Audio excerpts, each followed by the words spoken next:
प्रभु जी, सभी स्वरूप में श्री हनुमान जी के दर्शन होते हैं। जो भी तीर्थ जाएँ, जिस भी परम धाम के दर्शन करें, सभी में श्री हनुमान जी के ही दर्शन होते हैं। महाराज जी, इसमें मार्गदर्शन। उत्तम भक्त का यही लक्षण है कि अपने अभी बताया नहीं, अपने आराध्य देव को देखे।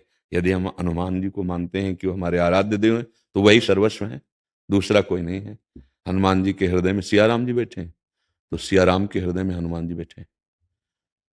साधु हृदय मह्यम, भगवान कह रहे हैं, मेरा हृदय साधु, मैं साधु का हृदय।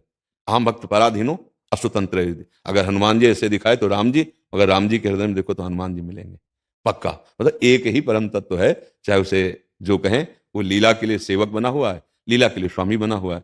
कभी राम जी हनुमान जी को पूजते हैं, कभी हनुमान जी राम जी को। कैसे? जैसे राम जी रामेश्वर की पूजा कर रहे ना, वही रामेश्वर हनुमान जी बन के उनके चरण पूछ रहे। कोई दूसरा है क्या? आप देखना, हनुमान जी कौन है? स्वयं रुद्र हैं, स्वयं शिव हैं। तो रामेश्वर की पूजा स्थापना कौन कर रहा है? राम जी।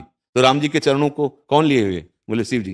नाम कीर्तन होता है हरि का, जहां उनके पावन चरित्र का गायन होता है, वहां वहां उपस्थित होते हैं। यत्र यत्र रघुनाथ कीर्तनम तत्र तत्र, वहां वहां विराजमान देते हैं। तो यदि हम हनुमान जी को इष्ट मानते हैं, तो उनको सियाराम जी का जस सुनाए, सियाराम जी का नाम सुनाए, और सर्वत्र उपस्थिति अपने ही आराध्य देव की देखें।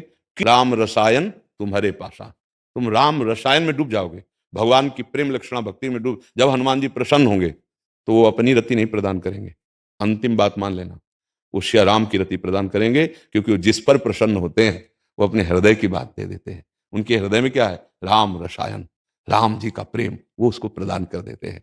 और राम जी जिस पर कृपा करते हैं, उसे हनुमान जी के चरणों में निश्चित प्रेम हो जाता है। क्योंकि भक्त की कृपा से ही भगवान के प्रेम को प्राप्त किया जाता है, और भगवान की कृपा से भक्तों का संग होता है। बिनु सत्संग विवेक न हो, राम कृपा बिन सुलभ न सोई। अब मोहि भाव भरोसा हनुमंता, बिनु हरि कृपा मिले नहीं संता। जब हनुमान जी मिले तो विभीषण जी को क्या दिखाई दिया? राम जी की कृपा। राम जी की कृपा जब होगी तो हनुमान जी के चरणों में प्रेम होगा, और हनुमान जी की जब कृपा होगी तो रामलीला का विस्तार हृदय में हो जाएगा, राम रसायन का प्रादुर्भाव हृदय में हो जाएगा। अनन्य रहो, अपने स्वामी के अनन्य रहो, वो सारा सुख विलास प्रकट कर देंगे।